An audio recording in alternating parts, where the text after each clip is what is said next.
I'm not gonna cap, so far this season, it's felt like the tank gameplay has been worse overall compared to last year, and I don't know if that's a byproduct of there being more solo tanks or just because it's a Winston focused meta, but even at the very top, I still feel it. Anyway, here are my top 10 tanks halfway through Owl Season 6. Number 10 is Donghack. This might be kind of a repeat from the rookie video, but I just prefer almost all of the Winstons above him in this list, and that is literally all he played. Now, Winston's important, but this is not a Winston tier list. He is very good at playing the reserved playstyle and does a great job of staying alive, which lets him get consistent value across the course of a fight. But to put it in perspective, if Fielder and Chio were in the Titan Submersible, they'd simply swim up and pull everybody else with them. They really are built like that. Donghack has significantly and steadily improved through the course of this season, and if he plays like he did in the mid-season Madness Grand Finals, he could be a role star. But I want to see him be indisputably a better tank than the top guys before I go calling the cows home. Number 9 is Mirror, and this might be a surprise to you, and it's honestly a surprise to me as well. I did not foresee Mirror being nearly this good as a full-time starter. We all expected solid flexibility, but when it came to his actual proficiency, there were some major questions, which have now been resolved. Now that he finally gets to play Ram, he is easily in contention for best in the league, and the little bit that he's played on Junker Queen and Diva have looked great as well. But his Winston, while not mechanically amazing, is quite smart, and to me is slightly worse than what you'd get if Donghack was on this team. Think about it, Mirror has been playing with Teru and FD God in his backline,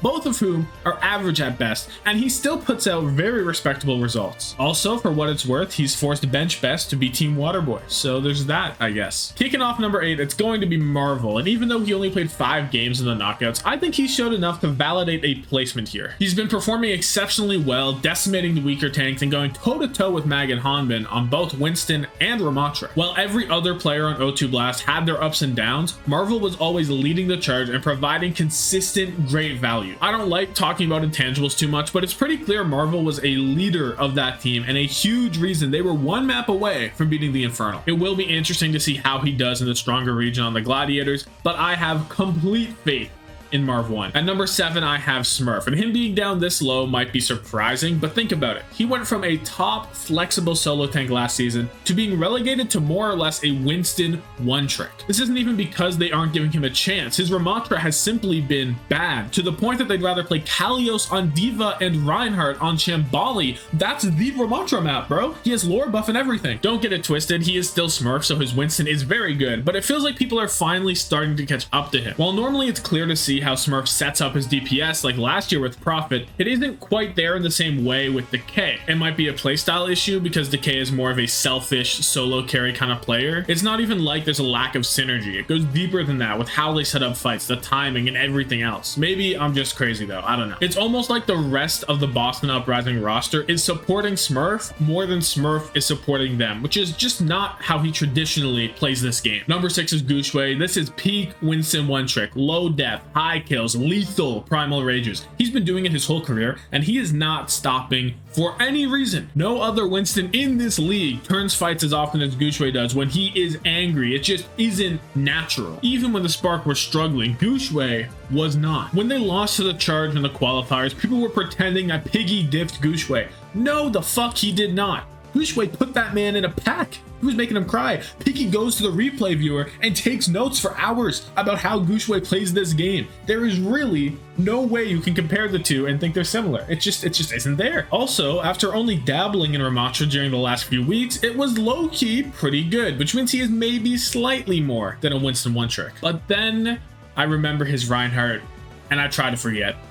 I try to forget every day. Gushue was put on this earth for one thing and one thing only, and he is completely at peace with that. Number 5 is Hawk, and it might seem a little odd because A, he isn't a Winston player, and B, Donghack played way more in the mid-season madness, but just hear me out. Hawk was doing things that no other player was doing on Diva this season. Most Divas have played a very passive style that was mostly used for point pressure, marking flanks, and peeling, but Hawk did all of that while also being a real threat to the safety of the enemy supports. Despite living in constant fear of being hacked by the enemy Sombra, his follow-up to Lip and Stalker's dives was very effective, and he managed to find key kills at crucial moments. However, even more impactful than his Diva was his sick, nasty Ramatra that helped make Atlanta dominate throughout the beginning of this season. Do you remember before the midseason madness, Hawk was playing 60% of the time and putting people in a pack 24/7. Before I get into the role stars, I want to let you know that I ranked every single tank in the league live on this very YouTube channel, and I will be doing the same for all DPS players tomorrow, Saturday, July 1st at 9:30 p.m. Eastern. Be there. It is a great time. Number 4 is the Dawn of Apex himself, Big Man Mag. He might be in the easier region, but he has been a top performer on Winston, Ramatra, and Reinhardt, while also taking advantage of the lack of Sombra players in his region and playing the best goddamn Wrecking Ball and Owl since 5v5 began. Of course, he would never get away with it in the West, but I don't really see how that matters. He has dominated and completely controlled maps on the Rodent, and nobody is doing it like him. It really is an unbelievable display of resilience for him to come out and play like this after being locked in a cage by Pre and Supreme for years. Number 3 is Hanbin. He is practically the only reason the Fuel aren't in the basement of APAC. Because of his brute strength on Junker, Queen, Ramatra, and Diva, they are able to at least compete with the top of the region in some capacity. Truth be told, his Winston isn't even that bad. He just has to do so much to make these games worth watching, and unfortunately, he doesn't have the experience on Monkey to get that done. All he has is Bliss speeding him around so he can murder the enemy backline in cold blood before his own trips over and dies. It's sad, but you know it's true.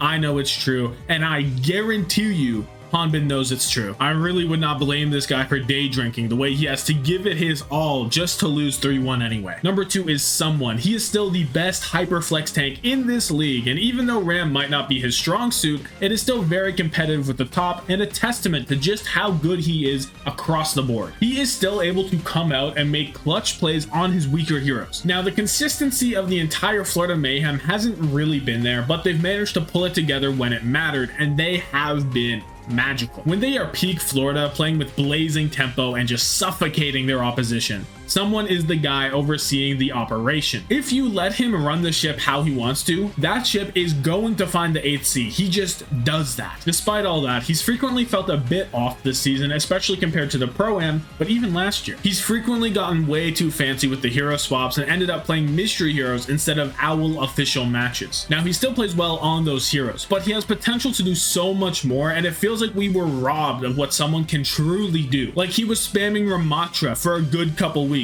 but for why? Just because he has the flexibility to play everything well doesn't mean you always have to use it. If they let bro dominate on Winston and then had him fill out the cracks when needed, there's a very good chance he'd end up in first place. But for now, second it is. Number 1 is the GOAT of Winston, Fearless. There is nothing more to argue. Yes, in the grand finals it was a little tough, but let's recall every single other match he played this season. A couple words might come to mind: dominance, world-class playmaking, and maybe the mechanical prowess of a tool-assisted speedrun. He did force Winston a bit more than most, so the stats don't quite track. But it is clear as day if you use your eyeballs and your skull that he is the best all-around Winston there is. Phenomenal neutral play, primals that make God cry, and synergy that makes you wonder if he is a brain worm inside of his DPS players. But he is more than just a Winston player. By the end of the midseason madness, his RAM was among the top of the top. He even deadlifted a map in the grand finals on Ramatra. That was him. That's that guy. We get lost in the fact that he is the Winston GOAT and forget that he can do more.